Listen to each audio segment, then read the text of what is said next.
룻기 1장 16절부터 18절까지 말씀 교독하겠습니다. 룻이 이르되 내게 어머니를 떠나며 어머니를 따르지 말고 돌아가라 강권하지 마옵소서. 어머니께서 가시는 곳에 나도 가고 어머니께서 머무시는 곳에 나도 머물겠나이다. 어머니의 백성이 나의 백성이 되고 어머니의 하나님이 나의 하나님이 되시리니.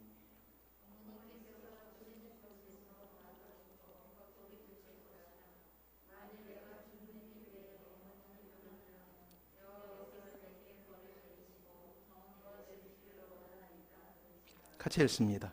나오미가 룻이 자기와 함께 가기로 굳게 결심함을 보고 그에게 말하기를 그치니라.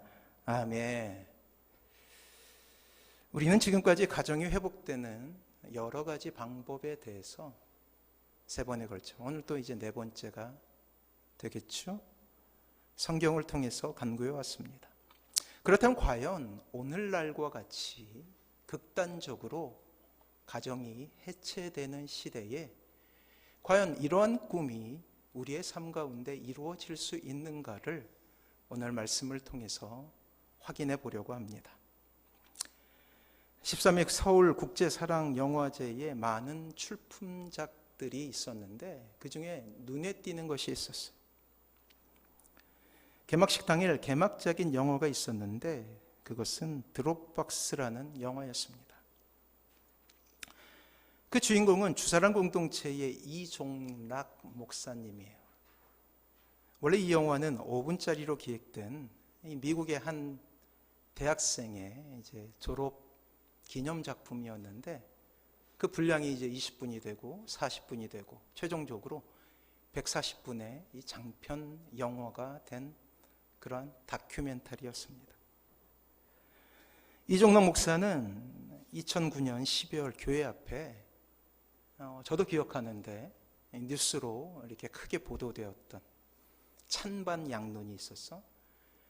베이비박스라고 이제 문 앞에 이렇게 만들게 됩니다.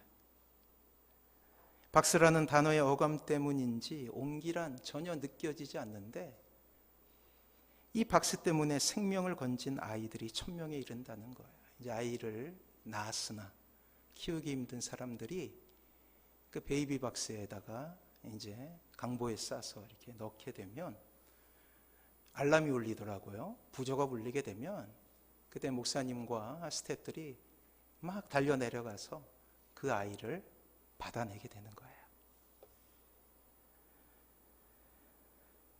아기 이불에 꼭꼭 쌓여 누워있던 갓난 아이를 보며 그는 어떤 생각이 들었을까요? 목사님이 이렇게 고백합니다. 그래도 낙태하지 않고 10달 동안 품고 있는 것이 얼마나 대견합니까? 생명을 태어나게 했잖아요.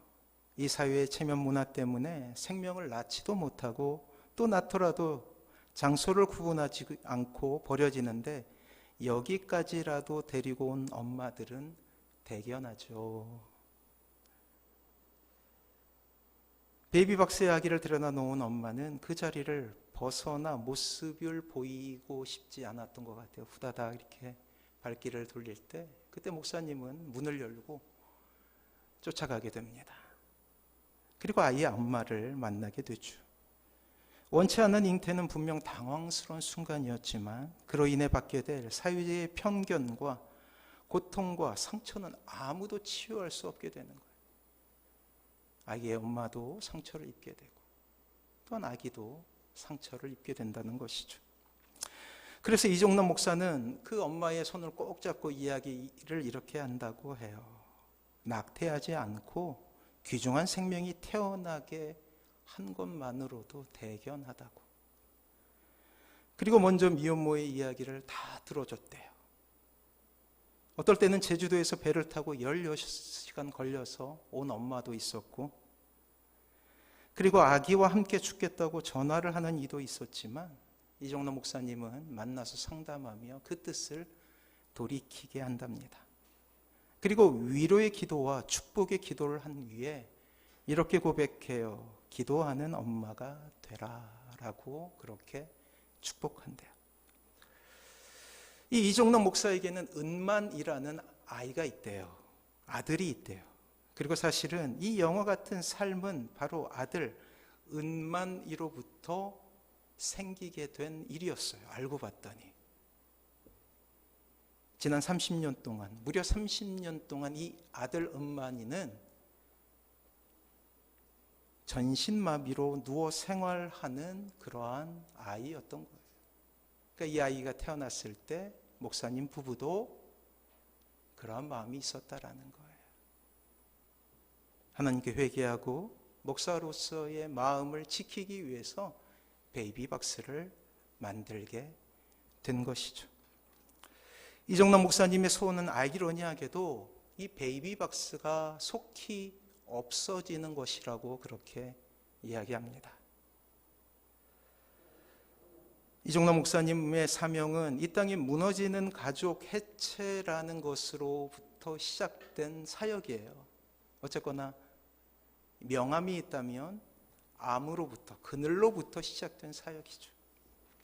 하지만 이 목사님을 통하여서 새롭게 시작된 가족의 개념은 다시금 우리에게 회복에 대한 소망을 주셔요. 이것은 비단 이 목사님의 사역뿐만 아니라 하나님께서 원하시는 일이기 때문이에요. 피부치가 아니어도 세상 사람들의 눈엔 짐처럼 보여도 하나님의 사랑으로 가족이 될 수 있으며 그 안에 하나님의 나라, 천국이 이루어질 수 있음을 우리는 알게 된다라는 거예요. 때문에 저는 여러분들에게 특별히 홀로 신앙생활을 이어가고 있는 우리 집사님들에게 말씀드릴 것은 포기하지 마십시오. 오늘 본문에도 한 가정이 나와요. 참으로 가장 비극적인 가족사를 가진 가족이에요.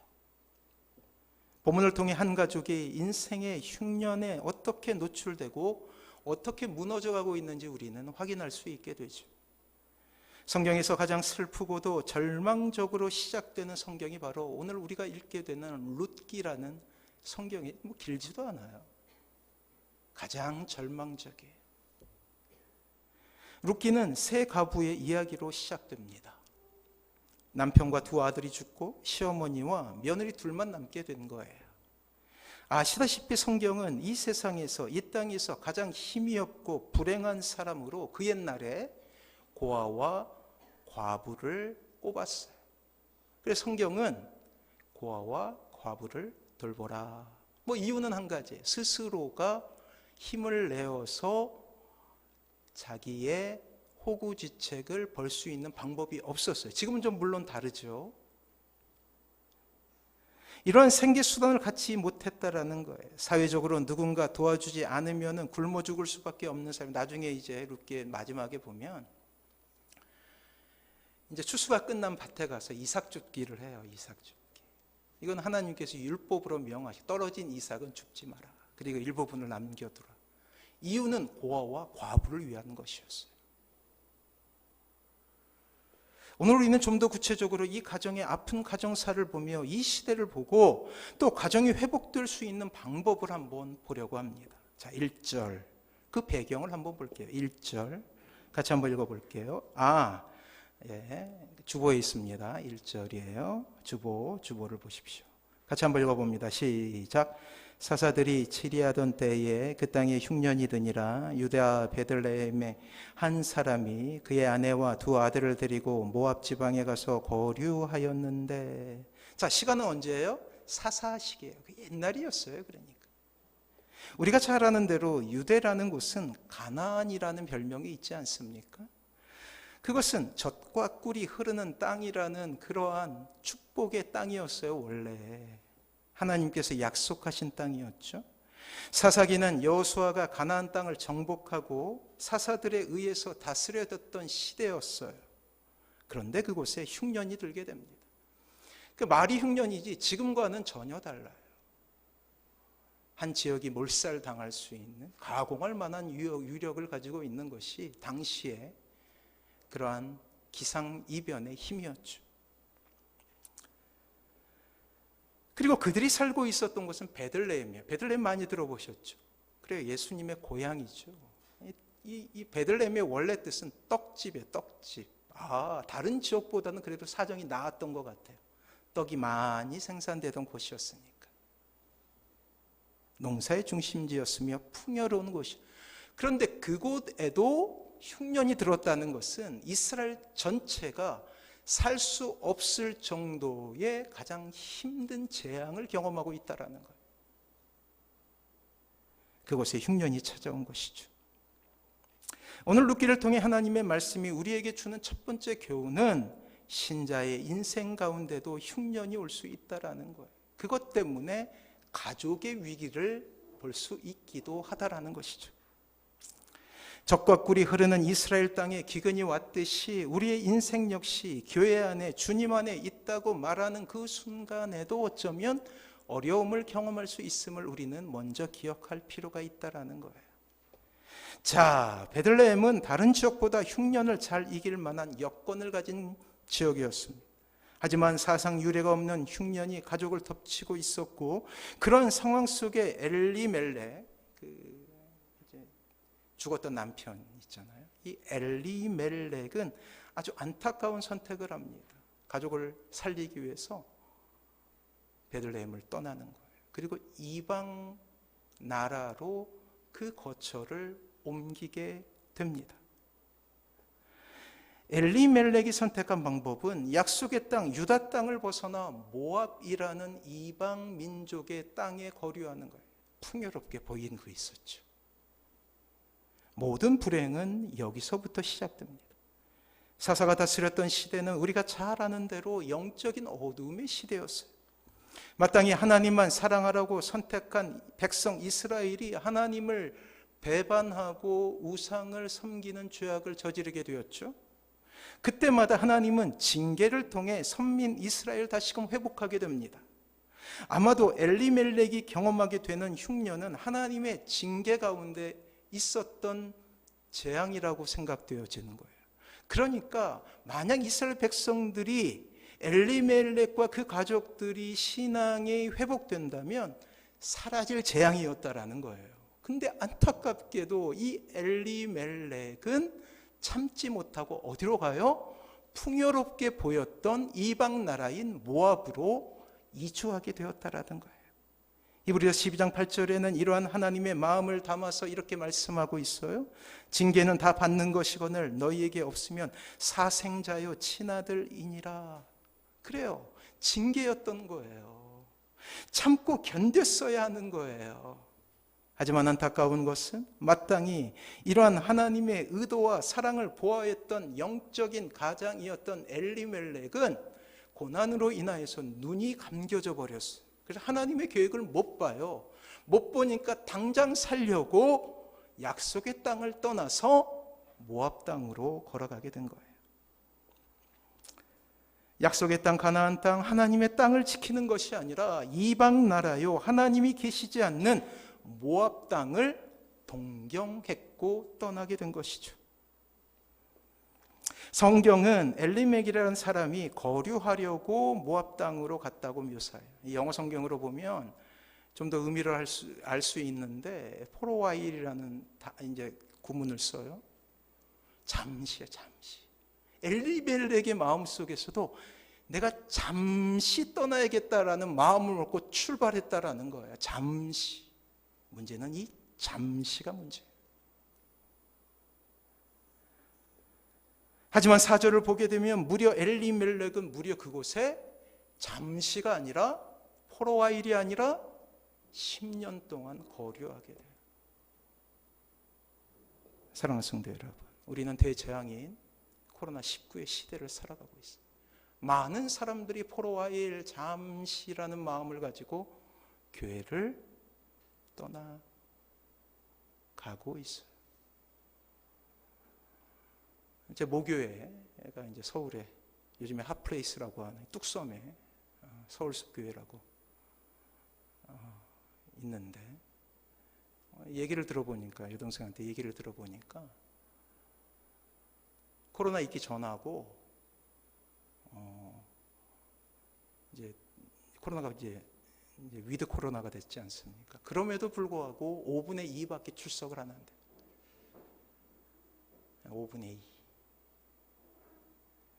이것은 물론 그 교회만의 문제가 아닙니다.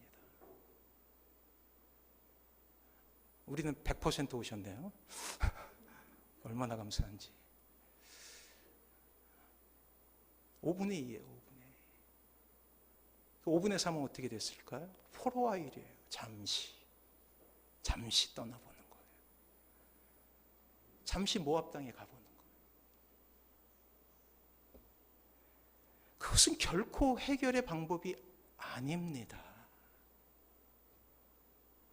하나님을 믿는 사람에게 이방의 땅은 애초에 맞지 않는 곳이었어요.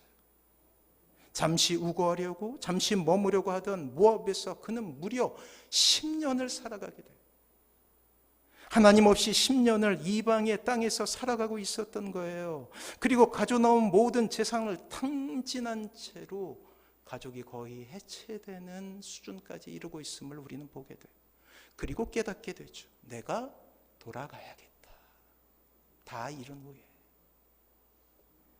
사랑하는 성도 여러분, 이미 말씀드렸듯이 하나님을 믿는 신자도 인생에 흉년의 때를 맞이할 수 있어요.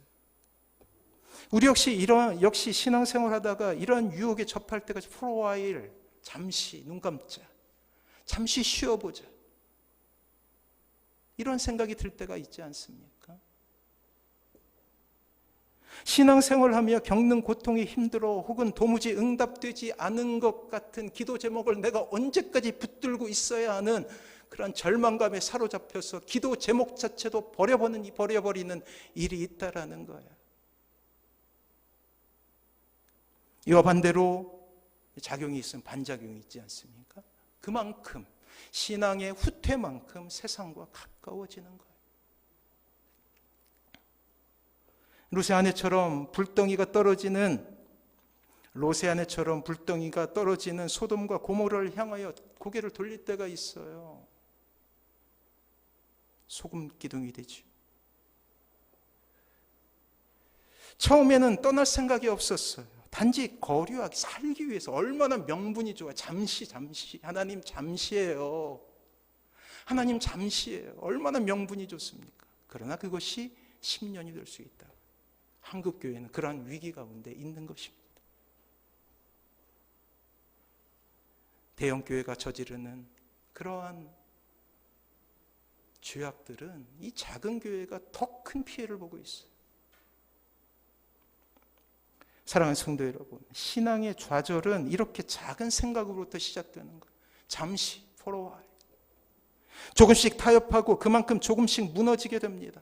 하나님을 떠나 하나님의 약속을 땅에 떠나 엘리멜렉과 그 가족이 얻게 된 결론은 비극이에요. 제가 말씀드렸잖아요. 가장 슬픈 성경이라고 시작할 때 1장의 내용이 신앙의 위기가 가정의 위기로 보이고 있습니다. 사랑하는 성도 여러분, 우리가 예수님을 믿는 바로 그 순간부터 어쩔 수 없이 지형 변화가 일어나요. 판의 변화죠. 패러다임이에요. 우리의 삶은 하나님 중심으로 재편되게 됩니다.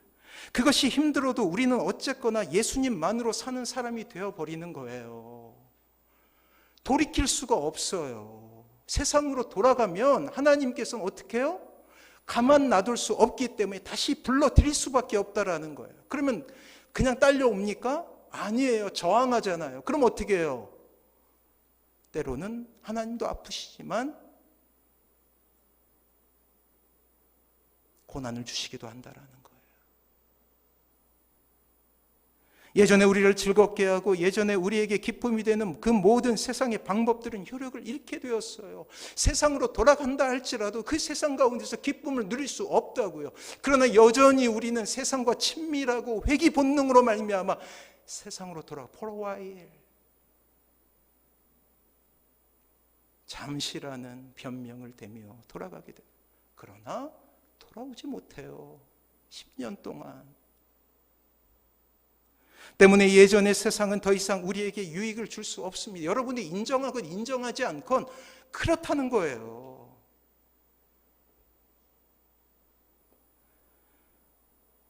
힘들어도 어려워도 우리는 이제 하나님만으로만 만족할 수 있는 사람이 되었다라는 거예요. 그럼 어떻게 해야 돼요? 하나님께로 돌아와야죠.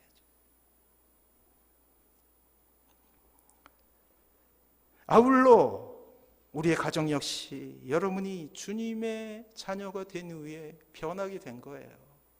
어쩔 수 없어요.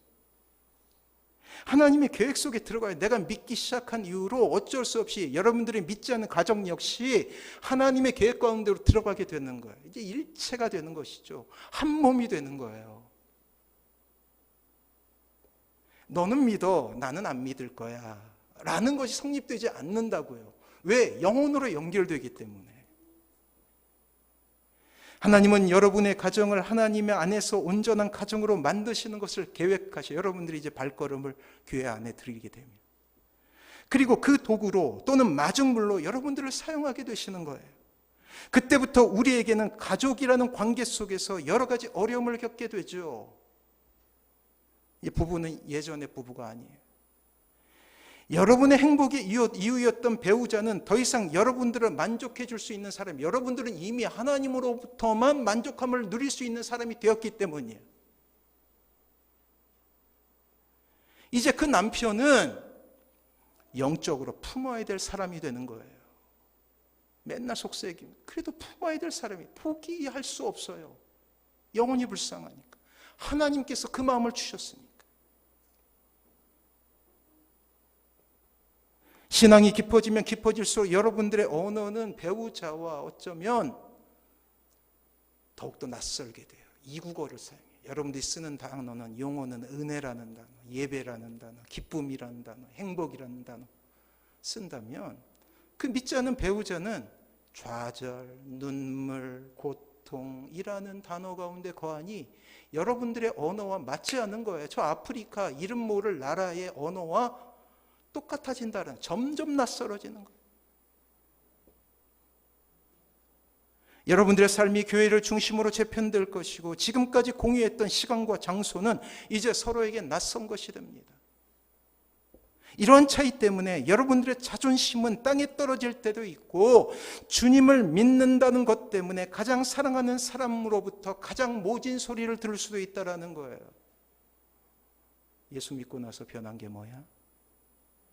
예수 믿고 나서 잘된 게 뭐야? 라는 그들의 소리를 들으면 무너지죠. 이제 자녀와의 관계도 달라지죠. 이전에는 공부 잘하고 세상에서 성공하여 인정받으면 좋다고 생각했는데 자녀에 대한 한 가지 소원이 생기는데 그것은 자녀들의 인생 가운데 하나님의 꿈이 담겨서 예수님께서 함께 하시는 꿈이 생기는 거예요. 하지만 안타깝게도 여러분의 기대만큼 여러분들의 자녀들은 움직이지 않을 것입니다. 안타깝게도. 그만큼 여러분들의 자녀를 위한 기도는 간절해질 것이고 또한 눈물은 더욱더 많아질 것이에요. 그렇다고 해서 쉽게 그 자녀들이 변하지도 않아요. 자, 또한 믿지 않는 부모 형제들은 늘 여러분들의 마음을 불편하고도 가슴 아픈 기도 제목으로 여러분들을 몰아가게 될 거예요. 그들의 영혼을 위해서 기도하니 얼마나 가슴 아픕니까? 사랑하는 성도 여러분, 여러분들의 인생에 주님께서 찾아오시는 순간 세상은 결코 여러분들을 호락호락하게 대하지 않을 것이에요. 하나님을 몰랐다면 세상의 쾌락과 여러분들의 인생은 결코 충돌함이 없었음에도 불구하고 이제 주님을 믿는다는 그 이유 하나만으로 우리는 세상과 충돌하며 살아갈 수밖에 없는 존재가 되었기 때문에 그래서 세상의 모진 처분과 대우를 맡게 돼요. 세상이 그렇게 여러분들이 힘들게 합니다. 지난 2주간 저는 참으로 고통스러운 나날들을 보냈어요. 지난주에 말씀드렸죠. 이제 하수도에 문제가 생겨서 그것을 수습해야 되는데 방법이 보이지 않아요.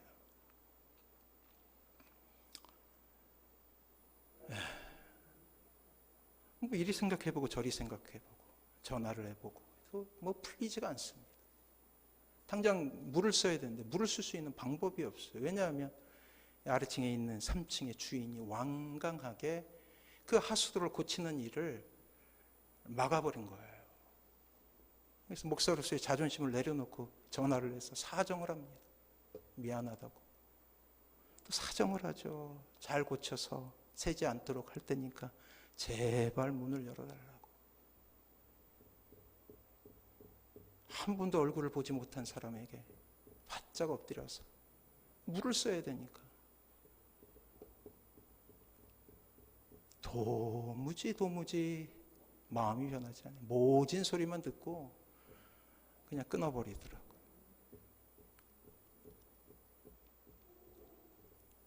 그게 2주 동안 걸린 거예요. 2주 동안. 거의 지옥과도 같은. 어쩌면 이걸 뭐 어떻게 방법이 없어요. 인테리어를 다 해놨는데 뭐 어떻게 이제 와서 어떻게 합니까?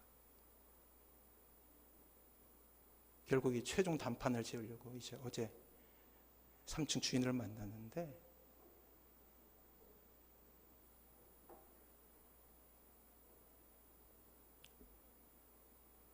그 비어있는 상가에 들어가니 그 기둥 옆에 이따만한 부적이 하나 붙여 있더라고요. 그냥 싫은 거예요. 교회가 싫은 거예요. 아, 이 사람의 마음은 바뀌지 않겠구나라는 것을 그 부적을 보며 저는 알게 되었어요.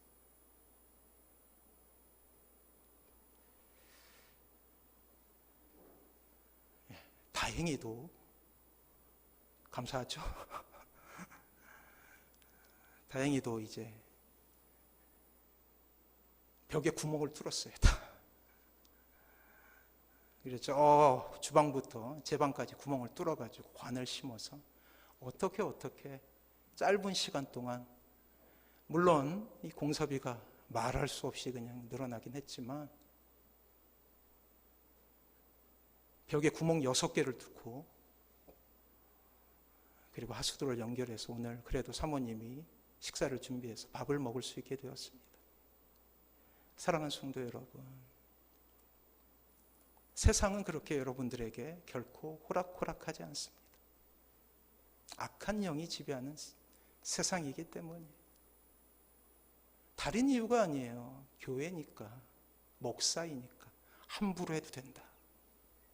온갖 모진 소리를 다 들었어요, 제가.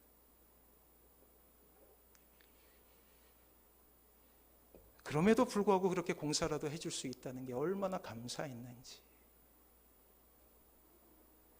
사랑하는 성도 여러분, 말씀드립니다. 여러분들의 인생은 하나님만으로 행복한 존재가 된 거예요. 세상 속에 절대로 환영받지 못합니다. 예수 그리스도를 믿는 사람이라는 손을 드는 순간 그렇게 오해를 받기도 하고 때로는 모진 소리로 고통을 겪을 수밖에 없는 거예요. 심지어 가족들에게도. 하지만 이 모든 영적인 책임을 견디지 못해 세상을 꿈꾼다면 마치 엘리멜렉이 모압 땅을 보며 부러워하고 포로와일 잠시라는 마음을 두고 변명하며 떠나는 것은 결코 답이 될 수 없다라는 거예요. 여러분들의 인생의 해답이 될 수 없다라는 것입니다. 세상은 우리에게 다시 돌아오라고 손짓하고 그것이 너무나 달콤하게 느껴지는 것이 사실이지만 이미 우리는 하나님 안에서만 만족함을 누릴 수 있는 사람이기 때문이에요. 그렇습니다. 세상의 유혹이라 할 수 있는 모압의 유혹은 결코 간단한 문제가 아니에요. 선악이 구별되는 단순한 죄악으로서의 초대가 아니기 때문이에요. 어정쩡합니다. 살려고 포로와 일이라는 단어로 끊임없이 여러분들을 유혹하기 때문에. 그럼 한번 그렇게 한번 해볼까?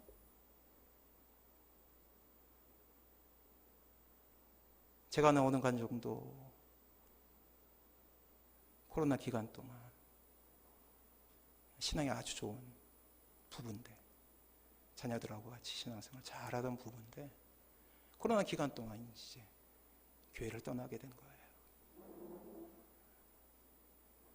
근데 이제 코로나 기간 동안 그 기간이 이제 거의 끝날 무렵에 연락이 되어서 물어보니 아직도 교회를 다니지 않는다고 하고, 그 남편은 뭐 우리가 교회 다닐 필요가 있어? 그냥 온라인으로 예배하면 되지 라는 말로 스스로를 합리화시키고 있다고 하더라고요. 신앙생활 잘하고 그리고 신앙생활하면서 늘 기뻐했던 사람이 이 코로나19라는 이 거대한 재앙 가운데서 스스로 후퇴하고 있는 모습을 우리에게 보여주며 저는 참으로 안타까운 마음으로 그 가정을 위해서 기도할 수밖에 없었어요. 아무튼 엘리멜렉의 선택은 10년, 선택 10년은 영적인 골갈과 함께 불행의 연속이 되어버리고 맙니다. 그리고 그 모든 것의 대가는 가정의 해체였어요. 모든 것이 망가져 버렸죠. 남편 엘리멜렉 죽고 그 아들 둘도 역시 죽게 됩니다. 이제 남은 것은 여자들 뿐이에요. 과부 셋이에요. 과부 셋. 나오미 과부가 됐죠. 룻 과부가 됐죠. 첫째 며느리 과부가 됐죠. 시어머니 나오미는 이제 남아있는 가족마저 포기하려고 해요. 다 놔두고 그냥 자기만 혼자 이 노구의 몸을 이끌고 고향으로 돌아가려고 하는 거예요. 가족이라는 것이 너무나 무거운 짐이었기에 스스로 그것을 벗으려고 합니다. 그리고 며느리들에게도 새로운 출발을 위해 가족을 떠나라 그렇게 권면해요. 자신을 행복하게 해줄 것이라고 생각했던 가정이 이제 큰 짐이 되어 서로에게. 하지만 사랑하는 성도 여러분, 이러한 가정의 불행 가운데 놀라운 소망이 하나 생김을 우리는 보게 돼요. 여기서 우리는 가정이 어떻게 회복되는 것을 보게 됩니다. 여전히 어려웠고 여전히 고통스러웠지만 다시금 가족이라는 울타리를 통하여서 회복이라는 은혜를 주시는 하나님을 보게 된다라는 거예요. 자, 지금까지 우리가 엘리멜렉의 입장에서 보았다면 이제 나오미, 그의 부인이었던 시어머니 나오미의 입장에서 한번 볼까요? 이미 깨어진 가정에 과부가 되었어요. 자기가 살 길이 없는 거예요. 둘 딸려 있는 며느리조차도 내가 건사할 수 있는 힘이 없습니다. 더 이상 소망이 없는 인생이 되어버렸죠. 한숨이 그녀를 삼키게 됩니다. 남편의 죽음으로부터 시작된 불행은 곧이어 자신의 생명과도 같은 두 아들의 죽음으로 이어지게 됩니다. 가혹한 삶을 경험하게 되죠. 이 얼마나 고통스러운 눈물이에요. 또한 우리는 오늘 본문을 통하여서 또 한 명의 여인의 이름을 접하게 되죠. 룻기의 주인공인 룻이에요. 이 여인은 모압 여인이에요. 이방 여인.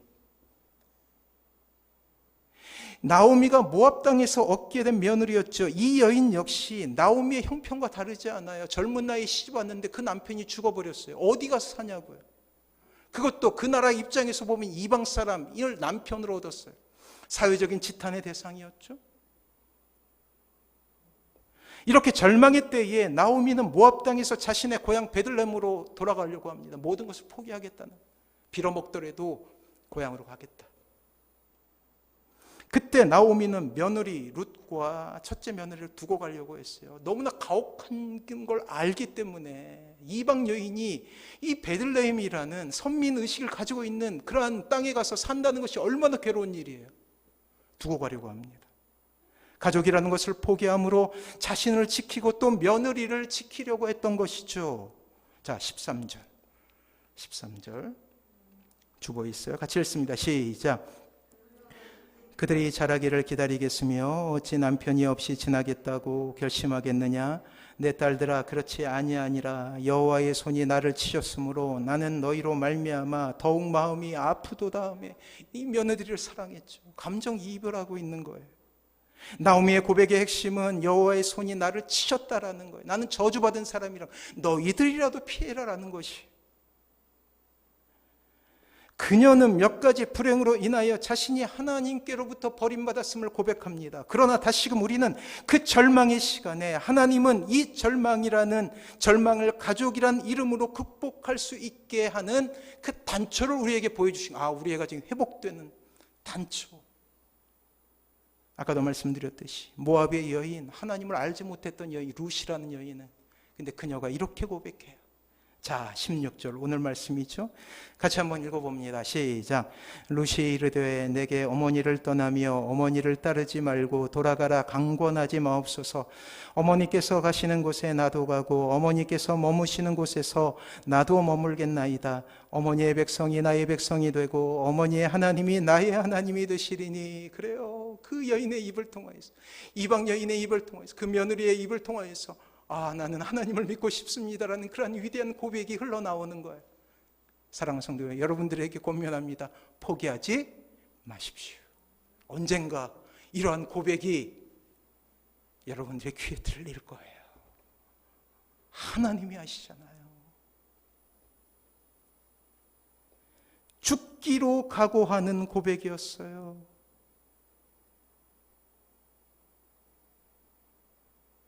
17절 보세요. 룻의 고백은 죽기를 각오하는 고백이었어요. 17절 같이 한번 읽어봅니다. 시작. 어머니께서 죽으시는 곳에서 나도 죽어 거기 묻힐 것이라. 만일 내가 죽는 일 외에 어머니를 떠나면 여호와께서 내게 벌을 내리시고 더 내리시기를 원하나이다 하는지라. 우리말로 하면 이 룻은 초신자예요. 초신자. 근데 그녀가 고백해요. 어머니가 죽는 곳에서 나도 죽겠어요. 어머니의 하나님이 나의 하나님이 되십니다. 이러한 고백이 여러분들의 믿지 않는 가족들에게서 나온다면 얼마나 감격이 되겠습니까? 그래서 여러분들에게 권면합니다. 끝까지 포기하지 마십시오. 여러분들의 마음을 굳게 하십시오. 결국 여러분들의 기도는 이루어질 것이고 그 안에서 우리는 하나님께 감사를 드리게 될 거예요. 마더와이즈를 하게 되지 않습니까? 우리만 힘든 것이 아니라 이 세상 속에서는 아예 가정이 깨져서 힘든 가정들이 너무나 많아요. 가정이 회복되는 것은 하나님의 꿈이에요. 우선순위를 두지 마십시오. 다른 가정이 회복되면 우리 가정이 회복될 거예요. 이것을 믿으시기 바랍니다. 아멘을 안 하려고 작정을 해도 그렇게 될 거예요. 우리의 가정이 회복되면 다른 가정도 회복되는 거예요. 이것을 믿으시기 바랍니다. 그래요. 그렇게 생각하세요. 어떤 목사님은 그의 교인들에게 이렇게 묻습니다. 저도 여러분들에게 이렇게 묻습니다. 하나님, 우리 가족은 제 생명과 결탁되어 있습니다. 함께 죽이시든지 함께 살려주셔야 합니다. 라고 울부짖는 기도가 있습니까? 여러분들의 가족, 믿지 않는 가족들을 위해서 기도할 때 이런 기도로 고백한 적이 있습니까? 생명으로 결탁되었다고. 밥 먹다 문득 생각나서 습관적으로 우리 가족을 구원해 주세요 하는 기도 말고, 진지하게 구원받지 못한 가족, 교회는 나오지만 회심하지 않는 가족이 있는 것이 가슴에 한이 되어서 울부짖는 기도가 우리에게 있느냐 말이에요. 하지만 저는 여러분들에게 이렇게 이야기하고 싶습니다. 사랑하는 성도 여러분, 그날을 소원하십시오. 포기하지 마십시오. 그날은 이루어질 것입니다. 왜요? 우리의 가정을 회복시키실 분은 하나님이 내가 아니라, 늘 실패하는 내가 아니라. 이 시대 더 이상 가정이라는 울타리가 소망이 없다라고 이야기하죠. 세 가정 중에 한 가정은 이혼을 하지 않습니까? 문화가 되어버렸어요. 제가 그랬잖아요. 문화가 되었다는 것은 죄책감을 느끼지 않는다는 거예요. 하지만 우리 믿는 이들에게 하나님의 꿈인 이 가정을 포기할 수 있는 권리는 없습니다. 어쨌거나 끝까지 안고 기도해야 되는 거예요. 소망을 품으십시오. 소망만큼 기도로 나아가십시오. 어느새 우리의 삶 가운데 가정은 천국이라는 이름으로 아름답게 변해 있을 거예요. 그 놀라운 은혜를 구하며 주님 앞에 나아가시는 사랑하는 모든 성도님들 되시길 주님의 이름으로 축원합니다.